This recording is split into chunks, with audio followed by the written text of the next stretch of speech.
የክለባችን ድንቅ ተጫዋች ነው ዴክለን ራይስ በዚህ ሰዓት ላይ በአንገብጋቢ ጉዳት ላይ ሆኖ ብሔራዊ ቡድኑን እያገለገለ ይገኛል።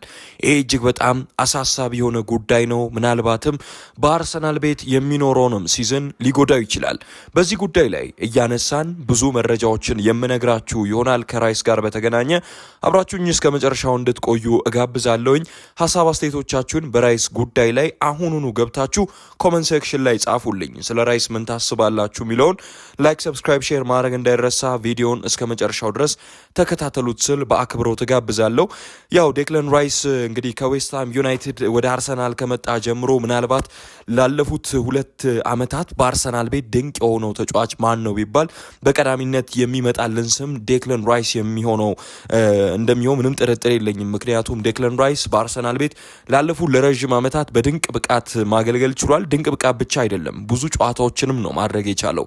በእነዚህ ጨዋታዎች ላይ ደግሞ ከማንኛውም ተጫዋች የበለጠ በተለያዩ የሜዳ ክፍሎች ላይ የሚገኘው ጉልበቱን እስከ መጨረሻው ድረስ ለመድፈኞቹ የሚሰጠው ታጋይ የሆነው እንዲሁም ደግሞ በሊደርሺፕ ኳሊቲውም የሚታወቀው በዛ በማንቸስተር ሲቲው ጨዋታ ላይ እንኳን ገና ነው አላለቀም እያለ የቡድን አጋሮቹን ሞቲቬት ሲያደርግ የነበረው ተጫዋች እሱ ነበር።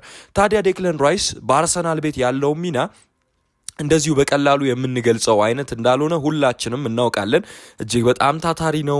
በተለያዩ ቦታዎች ላይ ይጫወታል። እንደውም ምን አንዳንድ ጊዜ ዴክለን ራይስን ሳስብ አርሰናል ከዌስትሃም 110 ሲከፍል ለዌስትሃም ዩናይትድ ኦልሞስት ለተለያዩ 3 ዲፓርትመንቶች ሂሳቡን የከፈለ ይመስለኛል። አንድ ለተከላካይ አማካኝነት ባህሪው፣ ለ8 ቁጥር፣ ለ10 ቁጥርነቱም። እኔ 10 ቁጥር ያልኩበት ምክንያት የአርሰናል ክሬቲቪቲ ምን ያህል አነስተኛ እንደነበር ይታወቃል ባለፉት ዓመታት። ነገር ግን ዴክለን ራይስ ያንን እንኳን ተሸክሞ መድፈኞቹን ሲያገለግል እንደነበር እናስታውሳለን። የበለጠ በአርሰናል ቤት ሲመጣ እንዲህ አይነት ሚናዎችን ይወጣሉ የሚለው ጥያቄ ውስጥ ይገባ ነበር። ምክንያቱም የ6 ቁጥር ባህሪን ተላብሶ በሚኬል አርቴታ ቡድን ውስጥ ያገለግላል የሚል እምነት ነበር። ነገር ግን ከመጣ ጀምሮ ካያችሁ ኦልሞስት የሱ ሚና ወደር የለሽ ሆኗል። በተለያዩ ቦታዎች ላይ ይጫወታል። 8 ቁጥር፣ 6 ቁጥር፣ 10 ቁጥርም ላይ ታገኙታላችሁ። ቦክስ ቱ ቦክስ እየተመላለሰ ቡድኑን ያገለግላል።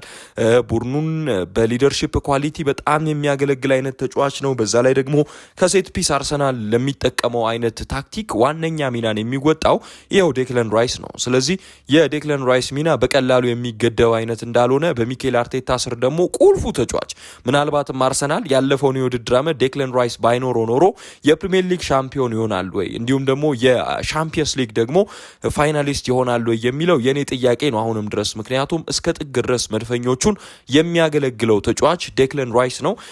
ካያችሁት ምናልባት አንዳንድ ተጫዋቾች ቁጥር ላይ ኦብሰስድ የሚሆን ደጋፊ አለ። ነገር ግን የዴክለን ራይስ ሚና በቁጥር የሚገደብ አይነት አይደለም። በተለያዩ ቦታዎች ላይ ከመጫወትም አልፎ ቡድኑን የሚያገለግለው ኦልሞስት በልብ ትርታነት ነውም ልትሉ ትችላላችሁ። ጌም ቴምፖ ኮንትሮል የሚያደርገው ራሱ ነው።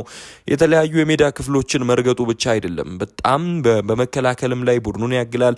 አጥቃም ስትሉት የሚያጠቃ አይነት ተጫዋች ነው። ታዲያ ይሄ ዴክለን ራይስ በዚህኛው የውድድር ዓመት በርካታ ጨዋታዎች ያደርጓል። ለአርሰናል ብቻ ያደረገውን ቁጥር መመልከት ይጠበቅብናል። ከዛ ደግሞ አሁን በብሔራዊ ቡድን ግዳጅ ውስጥ የእንግሊዝ ብሔራዊ ቡድንን እያገለገለ ያለ ተጫዋች ነው። ታዲያ በእንዲህ አይነት ሚና ውስጥ የሚገኝ አንድ ተጫዋች በዚህ ሰዓት ላይ ከነ ጉዳቴ ነው የምጫወተው የሚል አይነት ሀሳብ ሲሰጥ መስማት በተለይ ደግሞ ለአርሰናል ደጋፊዎች እጅግ በጣም አስቸጋሪ ሆኗል፣ አሳሳቢም ነው። እንደተናገረው ከሆነ ለብሔራዊ ቡድኑ አደርገዋለሁኝ እስከ መጨረሻው እፋለማለሁ፣ ነገር ግን በጣም አስከፊ ጉዳት ላይ ነኝ ሲል እንግዲህ ህመም ላይ ነኝ ሲል አስተያየቱን ሰጥቷል። ዴክለን ራይስ ማስታወስ አለብን፣ እንዲህ አይነት ጉዳቶች በጣም ከባድ ናቸው። አሁን እሱ እየተሰማው የሚገኘው ጉዳት ከጀርባው ትንሽ ወረድ ብሎ ያለ ቦታ ላይ ፔን ይሰማዋል። ሲቀጥል ደግሞ በቅርብ የሰጠውን አስተያየት እስኪ ላጋራችሁ። በቤት እንኳን ቁጭ ብለህ ሊሰማ የሚችል እንግዳ የሆነ ስሜት ነው ሲል እንግዲህ አስተያየቱ ሰጥቶ ነበረ። በጉልበቱ ጅማቶች ላይ ስለሚሰማው ህመም ማለት ነው። በእግር ኳስ ጨዋታ ወቅት ብቻ የሚሰማ ህመም ሳይሆን በማንኛውም ሰዓት ላይ በእግር ላይ የመንቀጥቀጥ ስሜት እንዲፈጠር ሊያደርግ ይችላል። ከዚህ በፊት እንዲህ አይነት ነገር ተጋፍጬ ስለማላውቅ ይህ ለኔ አዲስ ነገር ነው። ባገኘሁት አጋጣሚ ረፍት ለማድረግ ለማድረግ ምርጥ በሚባለው መንገድ ላስታምመው ሞክሬያለሁ። ባሳለፍነው የውድድር ዓመት ትኩረቴ ጨዋታዎች ላይ በማድረግ ላይ ብቻ ነበረ። ማስታመሜን እቀጥላለሁ። እናም ዓመቱ ሲጠናቀቅ አስፈላጊውን እረፍት በማድረግ መጪውን የውድድር ዓመት በጥሩ አቋም እንደምጀምር በራስ መተማመን አለኝ ሲል ተናግሯል። ስለ ጉልበት ጅማቶቹ እንግዲህ ወሬዎች እንዳሉ አውቃለሁ፣ ነገር ግን በጣም ደህና ነኝ፣ ያን ያህል አሳሳቢ አይደለም። አሁንም ልምምዶች እያደረኩኝ ነው፣ በጨዋታዎች የተሳተፍኩ ነው ሲል ከቀናት በፊት ነው ይህንን አስተያየት የሰጠው። ደግሞ በቅርብ ነው ይህንን ከህመሙ ጋር በተያያዘ አሁንም ለብሔራዊ ቡድኑ ያለኝን ሰጣለሁ፣ ነገር ግን ህመም ውስጥ ነኝ፣ ጠንካራ ህመም ውስጥ ነኝ ሲል አስተያየቱን ሰጥቶ የነበረው። እኔ አሁን ላይ ስለ ዴክላን ራይስ ሳስብ የሚመጣልኝ የ2024-25 የውድድር ዓመቱ የሮድሪ ጉዳይ ነው። ሮድሪጎ ሄርናንዴዝ ካሳናንቴ በማንቸስተር ሲቲ ቤት ውስጥ የነበረውን ብቃት ታስታውሳላችሁ ብዙዎች ብዬ አስባለሁ።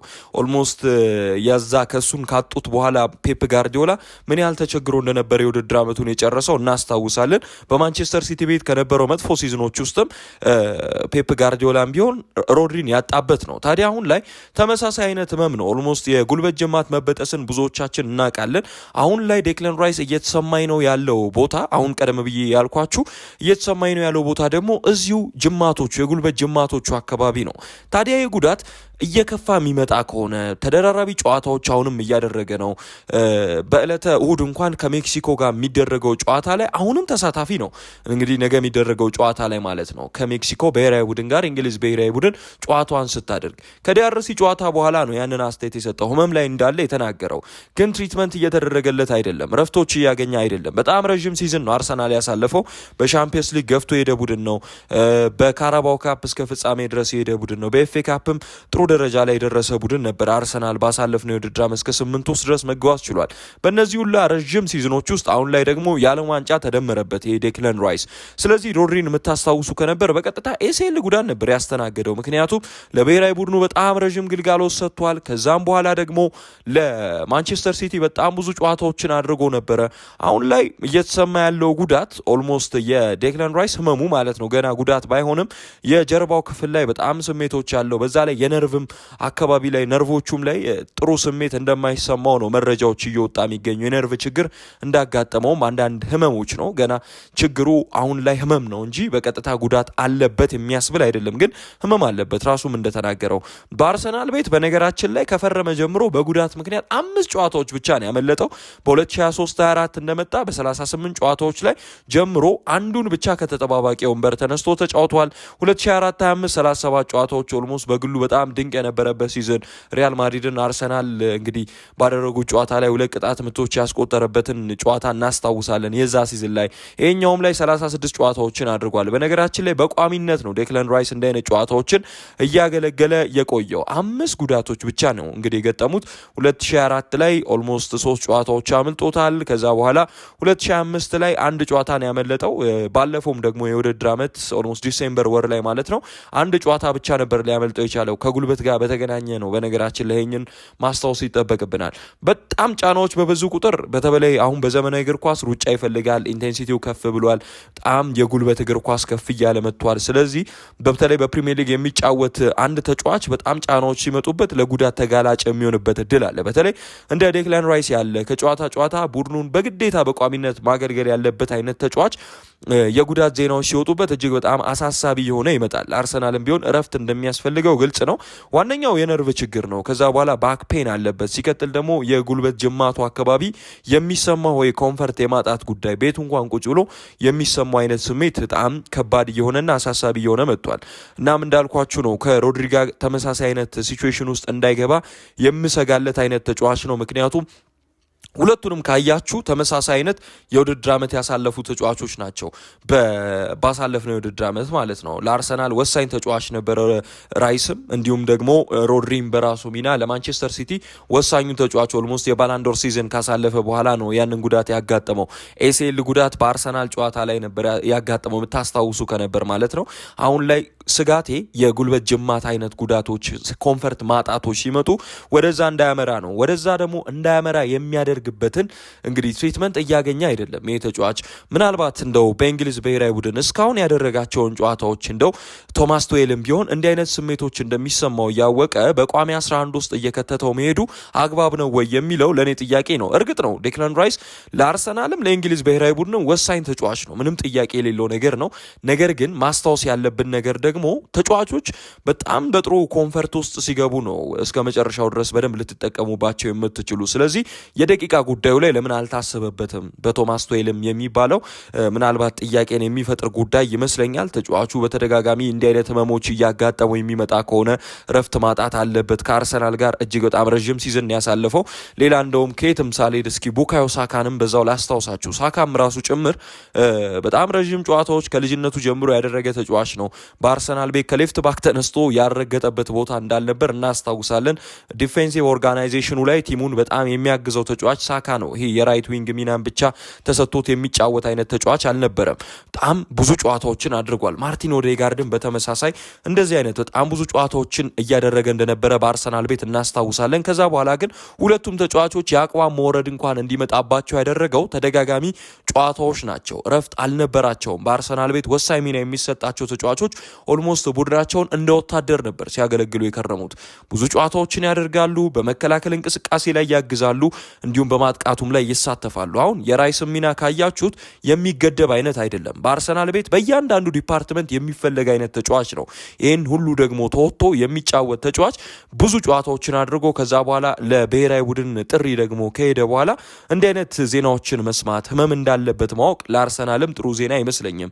አሁንም ጊዜው አልረፈደም። ጌም ማኔጅ የማድረግ ጉዳይ ነው። ዴክላን ራይስ ተጎድቷል እያልኩ አይደለም። ህመሞቹ ግን ወዴት እንደሚያመሩ መገመት ቀላል ይመስለኛል ጋይስ ይወላችሁ። ስለዚህ መጠንቀቅ አለባቸው መድፈኞቹም ቢሆን ቶማስ ቱዌልም ቢሆን ጌም ማኔጅመንት በጣም ይወስኗል። ሳሚ ሞክቤል ነው ይህንን መረጃ ወጣው። ዴክላን ራይስ ከሜክሲኮ ጨዋታ ላይ ተቋቁሞ እንግዲህ ጨዋታውን እንደሚያደርግ ከነጉዳቱም ከነህመሙም ቢሆን ተቋቁሞ ጨዋታውን እንደሚያደርግ ነው ሳሚ ሞክቤል የቢቢሲ ስፖርቱ ዋነኛ ጸሐፊ ይህንን መረጃ ወጣው። ለአርሰናልም ቅርብ ነው፣ ብዙ መረጃዎችን ያወጣል። ስለዚህ በቋሚ 11 ውስጥ ነገ እንመለከተዋለን ማለት ነው። ይህንን ደግሞ የሚያስገርመኝ እኔ ይሄ ጉዳይ ማለት ነው ነገ መመልከታችን ከዲአርሲ ጨዋታ በኋላ ነው ከነህመሙ እየታገለ እንደሚጫወት የተናገረው ማለት ነው። እና ይህንን ተረድቶ ለምንድን ነው እስካሁን ድረስ ቶማስ ቱዌል ውሳኔ ውስጥ ያልገባው ነው የኔ ጥያቄ። ጌም ማኔጅመንት በጣም ይፈልጋል ይህ ተጫዋች። የእንግሊዝ ብሔራዊ ቡድን እርግጥ ነው የእሱና የኤሊዮት ኤንደርሰን ሚና በብሔራዊ ቡድን ውስጥ ላቅ ያለ ቢሆንም ልክ እንደ አርሰናል ሁሉ በብሔራዊ ቡድን ውስጥም በጣም ይጠቅማል ዴክላን ራይስ። ምንም ጥያቄ የሌለው ጉዳይ፣ ወሳኝ ተጫዋች ነው። በጨዋታ በቋሚ አሰላለፍ ውስጥ እንዲገባ ይጠበቃል። ባይገባ እንኳን ቶማስ ቱዌል ላይ ጫናዎች ሊመጡ ይችላሉ። ግን ደግሞ ከጀርባ ጉዳት ጋር ከጀርባ ህመም ጋር ከዛ ደግሞ የጉልበት ጅማት ፔኖች ጋር ነርቭም ችግር አሁን ላይ የተሰማው እንደሆነ የሚታወቅ አይነት ተጫዋች ለምንድን ነው በቋሚ 11 ውስጥ የሚገባው? ለዛው የሜክሲኮ ጨዋታ ነገ በጣም ሃይ ኢንቴንሲቲ ያለው ሩጫዎችን የሚጠይቅ ብዙ ዲስታንስ ከቨር እንድታደርጉ የሚያስገድድ አይነት ጨዋታ ላይ ነገም አሁን እሱ የሚጀምር ከሆነ ሪስክ እንዳለው ነው ብዙ ሰዎች እንግዲህ እየተናገሩ የሚገኙት። ዴክላን ራይስ ከመቼውም ጊዜ የበለጠ እረፍት ይፈልጋል። ተከታታይ ለአርሰናል ከመጣበት ጊዜ ጀምሮ ታታሪ ሆኖ ያገለገለው ዋነኛው ተጫዋች እሱ ነው። ማስታወስ ይጠበቅብናል። ታዲያ ይህንን ተጫዋች ማሳረፍ አይጠበቅበትም ወይ የሚለው ጥያቄ ውስጥ የሚገባ ነው። ቡካዮ ሳካን አስታውሱ። ረዥም ጨዋታዎችን ረዥም ሲዝንን ካሳለፈ በኋላ ኦልሞስት አሁን ላይ አቋሙ እየወረደ የመጣ ተጫዋች ሆኗል። ሌላው ደግሞ ማርቲን ኦዴጋርድ ነው። ተደጋጋሚ ጉዳቶች እያጋጠመው ይገኛል። የአርሰናል የሜዲካል ዲፓርትመንትም ጥያቄ ውስጥ እየገባ ነው። ያው አሁን እየተባረሩ ነው። በነገራችን ላይ በሱም ጉዳይ ላይ አንድ መረጃ የማደርሳችሁ ይሆናል በቅርብ። አርሰናል ድጋሚ የሜዲካል ክፍሉን እያዋቀረ ይገኛል። የተለያዩ የክለቡን እንግዲህ ሜዲካል ክፍል ላይ ይሰሩ የነበሩ ኃላፊዎች፣ ወሳኙ ሰዎችም እየተነሱ ይገኛሉ። እርግጥ ነው አርሰናል ራሱ ጥያቄ የሚነሳበት ቲም ሆኗል ከተጫዋቾች ጉዳት ጋር በተያያዘ ማለት ነው። ግን እንደ ዴክላን ራይስ አይነት ተጫዋች አሁን ላይ ደግሞ ከማርቲን ኦዴጋርድና ከቡካዮ ሳካ በኋላ እንደ አይነት ፔኑስ ገብቶ ከነጉዳቱ እየታገለ በሚቀጥለው ዓመት ለአርሰናል ራሱ ቢጫወት አቋሙ አይወርድም ወይ የሚለው ጥያቄ ውስጥ የሚገባ ነው። በአንድ የውድድር ዓመት እኮ 60 ጨዋታ እያደረጉ ነው የሚገኙት አንዳንድ ተጫዋቾች ዴክላን ራይስን ጨምሮ። ይሄ በጣም ብዙ ቁጥር ነው ለአርሰናል። ከ40ና ከ50 የዘለለ ጨዋታዎችን ማድረግ በአንድ የውድድር ዓመት ከዛ ለብሔራዊ ቡድን ደግሞ መታችሁ መጫወት በፕሪሚየር ሊግ ኦልሞስት ዴክላን ራይስ ያለፈው ጨዋታ አለ ወይ የሚለውን ሳስብ ጭንቅላቴ ላይ የሚመጣልኝ ጨዋታ የለም። ብዙውን ጨዋታ በቋሚ አሰላለፍ ውስጥ ገብቶ ጀምሯል። ታዲያ የተጫዋች ጉዳት ህመም ባያጋጥመው ጥያቄ ውስጥ የሚገባ አይነት ጉዳይ አይደለም። በጣም ረዥም ጨዋታዎችን ማድረግ እንዲህ አይነት ብዙ የሜዳ ክፍሎችን ለሚያካልል አይነት ተጫዋች በጣም ሪስኪ ነው። ስለዚህ እንደ ሮድሪ ሁሉ ዴክላን ራይስም ጉዳቶች እንዳያጋጥሙት ጌም ታይም ማኔጅመንት በጣም ወሳኝ ነው። አርሰናል ቤት ደግሞ ይሄ ነገር የለም። ራይስን የሚያሳርፍ አይነት ተጫዋችም አልነበረም። ሚኬል አርቴታም የማይወቀስበት አንድ ጎን ይሄኛው ነው። ምክንያቱም ብዙ ጨዋታዎችን አድርጓል ተጫዋቹ። እሱን ደግሞ ተክቶ ሊገባለት የሚችል አይነት ተጫዋች የለም። የቡድኑም ወሳኝ ተጫዋች ነው። ቶኤልም ጋር ብትሄዱ እንደዚሁ ነው። የብሔራዊ ቡድኑ ወሳኝ ተጫዋች ነው። በመሃል ግን እንዲህ አይነት ረዥም ጨዋታዎች ትልቅ ሪስክን ይዘው ስለሚመጡ አንድን ተጫዋች አቋሙን ሙሉ ለሙሉ ወርዶ ከምታገኙት ወይ ደግሞ በጉዳት ምክንያት ለረዥም ወራት ከሜዳ ከሚርቅ ጌም ታይም ማኔጅመንት እጅግ በጣም ወሳኝ ሊሆን ይችላል። አርቴታም ቶማስ ቱዌልም ማወቅ ያለባቸው ይህን ነው። አሁን ደግሞ የዓለም ዋንጫው እንዳለቀ በቀጥታ ተጫዋቾች በጣም ቅርብ ነው የፕሪሚየር ሊግ የሚጀምርበት ጊዜ። ስለዚህ ወደ ፕሪሲዝን ጨዋታዎችም የሚያመሩበት እድል ይኖራል። ከብሔራዊ ቡድናቸው ጋር ከተለያዩ በኋላ ልምምዶችን ማድረግ አለባቸው ከክለባቸው ጋር። ስለዚህ ጥንቃቄ ያስፈልጋል። ጌም ታይም ማኔጅመንት ለአንድ ለእግር ኳስ ተጫዋች በጣም ወሳኝ ነው። ከዚህ ቀደም ፔድሪን ራሱ ማስታወስ እንችላለን። በወጣትነት እድሜው ነው እሱ እንኳን እንደውም በጣም ብዙ ጨዋታዎችን ካረገ በኋላ ለኦሎምፒክ ቡድን አልቀረውም፣ ለአውሮፓ ዋንጫ አልቀረውም፣ ለባርሴሎና አልቀረውም። ያንን ሁሉ ካካለለ በኋላ ኦልሞስት በርካታ ጉዳቶች ያጋጥመውት ነበር። ስለዚህ አንድ ተጫዋች የፈለገ ኳሊቲ ቢኖረው ያለውን የደቂቃ ጉዳይ ማኔጅ የማድረግ የማትችሉ ከሆነ ጉዳት ያጋጥመዋል። ይህንን መመልከት ይጠበቅባቸዋል።